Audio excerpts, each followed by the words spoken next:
Olá, meus irmãos, a paz do Senhor Jesus. Estamos aqui uma vez mais para a nossa leitura diária da Bíblia e hoje nós estaremos lendo os capítulos 13 e 14 do Evangelho segundo escreveu Mateus, amém? Lembrando que a versão que nós usamos é ao meio da revista e atualizada. Vamos lá então para a nossa leitura? Capítulo 13 fala sobre as parábolas do reino, né? Vamos lá. Naquele mesmo dia, saindo Jesus de casa, assentou-se à beira do mar, e grandes multidões se reuniram perto dele, de modo que entrou num barco e se assentou, e toda a multidão estava em pé na praia. E de muitas coisas lhes falou por parábolas, e dizia-lhes: Eis que um semeador saiu a semear. E ao semear, uma parte caiu à beira do caminho, e vindo as aves a comeram. Outra caiu em solo rochoso, onde a terra era pouca, e logo nasceu, visto não ser profunda a terra. Saindo, porém, o sol a queimou, e porque não tinha raiz, secou-se. A outra caiu entre espinhos, e os espinhos cresceram e a sufocaram. Outra, enfim, caiu em terra boa, e deu fruto, a 100, a 60 e a 30 por um. Quem tem ouvidos para ouvir, que ouça. Então se aproximaram os discípulos e perguntaram: Por que falas em parábolas, por parábolas? Ao que respondeu: Porque a vós outros é dado conhecer os mistérios do reino dos céus, mas àqueles não lhes é isso concedido. Pois ao que tem, lhe será dado, e terá em abundância. Mas o que não tem, até o que tem lhe será tirado. Por isso, lhes falo por parábolas, porque vendo, não veem, e ouvindo, não ouvem, nem entendam, de sorte que neles se cumpra o que disse o profeta Isaías: Ouvireis com os ouvidos, e de nenhum modo entendereis, vereis com os olhos, e de nenhum modo percebereis, porque o coração deste povo está endurecido, e de mau grado ouviram com os ouvidos, e fecharam os olhos, para não suceder que vejam com os olhos, ouçam com os ouvidos, e entendam com o coração, e se convertam, e sejam por mim curados. Bem-aventurados, porém, os vossos olhos, porque veem, e os vossos ouvidos, porque ouvem. Pois em verdade vos digo que muitos profetas e justos desejaram ver o que vedes e não viram, e ouvir o que ouvis e não ouviram. Atendei vós, pois, para a parábola do semeador. Todos os que ouvem a palavra do reino e não a compreendem, vem o maligno e as arrebata o que foi semeado no coração. Este é o que foi semeado à beira do caminho. O que foi semeado entre o solo rochoso é o que ouve a palavra e a recebe logo com alegria, mas não tem raiz em si mesmo, sendo antes de pouca duração. Em chegando o tempo da angústia ou da perseguição por causa da palavra, logo se escandaliza. E o que foi semeado entre os espinhos é o que ouve a palavra, porém os cuidados deste mundo e a fascinação pelas riquezas sufocam a palavra e fica infrutífera. Mas o que foi semeado em boa terra é o que ouve a palavra e compreende. Este frutifica e produz 100, 60 e 30 por um. Outra parábola lhes propôs: O reino dos céus é semelhante a um homem que semeou a boa semente no campo. Mas, enquanto os homens dormiam, veio um inimigo dele e semeou o joio no meio do trigo, e retirou-se. E quando a erva cresceu, produziu fruto. Apareceu também o joio. Então, vindo os servos do dono da casa, disseram: Senhor, não semeastes boa semente no teu campo? De onde vens, pois, o joio? Ele, porém, respondeu: Um inimigo fez isso. Mas os servos lhe perguntaram: Queres que vamos e arranquemos o joio? Não, replicou ele, para que ao separar o joio não arranqueis também o trigo com ele. Deixai crescer juntos até a colheita.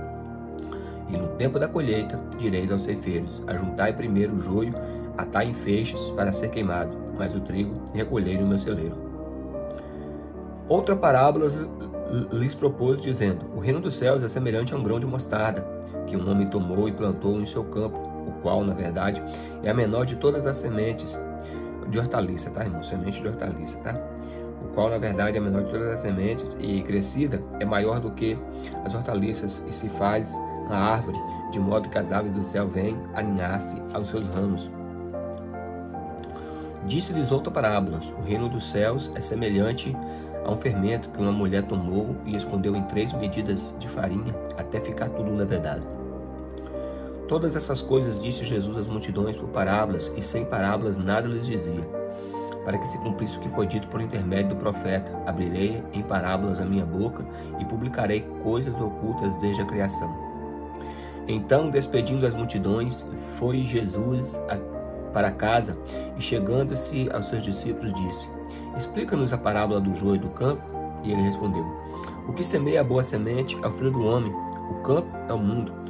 A boa semente são os filhos do reino, o joio são os filhos do maligno.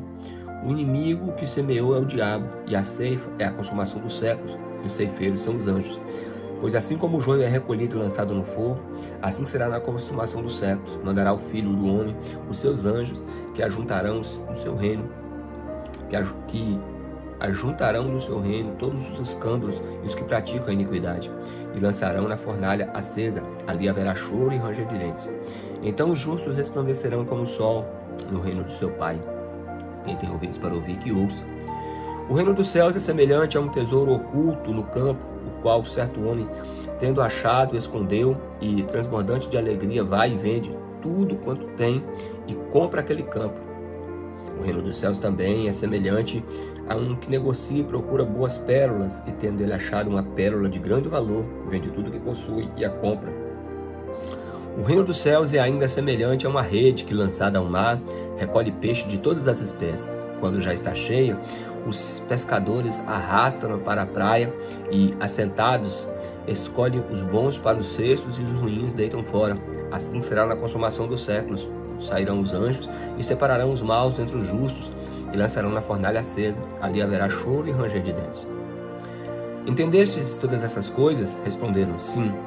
Então lhes disse, por isso todo escriba versado no reino dos céus é semelhante a um pai de família que tira do seu depósito coisas novas e coisas velhas. Tendo Jesus proferido essas parábolas, retirou-se dali, e chegando à sua terra, ensinava na sinagoga, de tal sorte que se maravilhava e dizia, de onde vens toda essa sabedoria e esses poderes miraculosos? Não é este o filho do carpinteiro? Não se chama sua mãe Maria e os seus irmãos Tiago, José, Simeão e Judas? Não vivem entre nós todas as suas irmãs? De onde lhes vem tudo isto? E escandalizaram-se nele. Jesus, porém, lhe disse, não há profeta sem honra, senão na sua própria terra e na sua casa. Não fez ali muitos milagres por causa da incredulidade deles. Amém? Vamos agora para o capítulo de número 14. Por aquele tempo, ouvindo o tetrarca Herodes a fama de Jesus, disse aos que serviam, este é João Batista. Ele ressuscitou dos mortos e por isso nele operam forças miraculosas. Porque Herodes, havendo prendido e atado João, meteram no cárcere por causa de Herodias, sua mulher, a mulher de Filipe, seu irmão. Pois João dizia, não tinha lícito possuí-la, e querendo matá-lo, temia o povo, porque o tinham como profeta. Ora, tendo chegado o dia natalício de Herodes, dançou a filha de Herodias diante de todos e agradou a Herodes, pelo que prometeu com juramento dar-lhe o que pedisse. Então ela, instigada por sua mãe, disse, dai-me aqui num prato a cabeça de João Batista. Entristeceu-se Herodes, mas por causa do juramento e todos os que estavam com ele à mesa, determinou que lhe a dessem, e deu ordens e decapitou a João no cárcere. Foi trazida a cabeça num prato e dada à jovem, e a jovem levou a sua mãe. Então vieram os seus discípulos, levaram o corpo e o sepultaram, pois foram e anunciaram a Jesus. E Jesus, ouvindo isso, retirou-se dali no barco para um lugar deserto à parte. Sabendo as multidões, vieram à cidade seguindo por terra. Desembarcando, viu Jesus uma grande multidão e compadeceu-se delas e curou seus enfermos. E ao cair da tarde vieram os discípulos a Jesus e disseram, o lugar é deserto e vai adiantada a hora. Despede, pois, as multidões, para que, indo pelas aldeias, comprem para si de comer. E Jesus, porém, lhe disse, não precisam retirar-se, dá-lhes vós a eles de comer.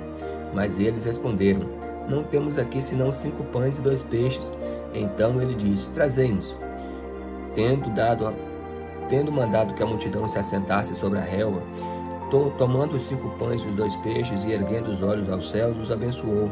Depois, tendo partido os pães, deu aos discípulos e estes às multidões. Todos comeram e se fartaram, e dos pedaços que sobejaram, recolheram ainda 12 cestos cheios. E os que comeram foram cerca de 5.000 homens, além de mulheres e crianças. Logo a seguir, compeliu Jesus os seus discípulos a embarcar e passar diante dele para o outro lado, enquanto ele despedia as multidões, e, despedidas as multidões, subiram ao monte a fim de orar sozinho. Caindo a tarde, estava ele só. Entretanto, o barco já estava longe, e a muitos estágios da terra, açoitado pelas ondas, porque o vento era contrário. Na quarta vigília da noite, foi Jesus ter com eles, andando sobre o mar. E os discípulos, ao vê-lo andando sobre as águas, ficaram aterrados e exclamaram: "É um fantasma!" E todos, de medo, gritaram. Mas Jesus imediatamente lhes disse: "Tende bom ânimo, sou eu, não temais." Respondeu-lhe Pedro e disse: "Se és tu, Senhor, manda eu ir ter contigo sobre as águas." E ele disse: "Vem." E Pedro, descendo do barco, andou sobre as águas e foi ter com Jesus. Reparando, porém, a força do vento, teve medo e, começando a submergir, gritou: "Salva-me, Senhor!" E prontamente Jesus, estendendo a mão, tomou e disse: "Homem de pequena fé, por que duvidastes?" Subindo ambos para o barco, cessou o vento, e os que estavam no barco adoraram, dizendo: "Verdadeiramente este é o Filho de Deus." Então, estando já no outro lado, chegaram à terra em Genezaré. Reconhecendo os homens daquela terra, mandaram avisar toda a circunvizinhança e trouxeram todos os enfermos. E lhe rogaram que pelo menos pudesse tocar na orla da sua veste. E todos os que tocaram ficavam sãos. Então aqui, meus irmãos, o Ministério Público de Jesus, né? O Ministério de Ensino, ensinando muitas pérolas maravilhosas do reino de Deus através de parábolas. E também mostrando aqui o ministério prodigioso de Jesus, né? Multiplicando pães, andando sobre as águas, dando livramento para os discípulos e curando enfermos, expulsando demônios. Enfim, o ministério público de Jesus em ênfase aqui nesses 2 capítulos. Obrigado, irmão, por assistir mais esse vídeo. Pedimos aos irmãos que deixem o seu joinha para que o YouTube considere o conteúdo como relevante, que os irmãos possam se inscrever no canal, caso ainda não seja inscrito. Possam também compartilhar esse vídeo com os seus contatos, com seus familiares, com seus amigos, para que mais pessoas ouçam a palavra de Deus. E claro, em primeiro lugar, leiam a palavra de Deus.